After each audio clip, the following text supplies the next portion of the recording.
Pen किलरसाठी 4 injection आणि 2 saline झाले. तेव्हा कुठं मला बरं वाटलं आणि मी उठून बसू शकले. कारभाऱ्याने थोडं मला हसवलं आणि बाकीच्या औषधं आणण्यासाठी खाली हॉस्पिटलमध्ये गेले.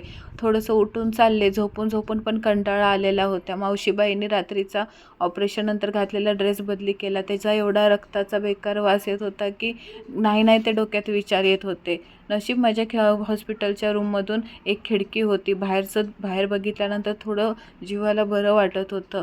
असं वाटत होतं कसलं माझं आयुष्य आहे. आयुष्यात हे दुसऱ्यांदा माझ्यावर वेळ आलेली आहे. कधी संपेल हे सांगू शकत नाही आहे.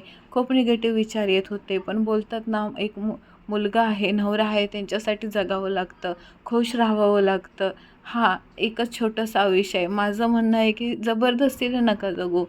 हसत खेळत जगा. आपल्यासाठी नका जगू, पण आपल्या मुलासाठी जगा. त्यांना आपण हे शिकवणार आहे का?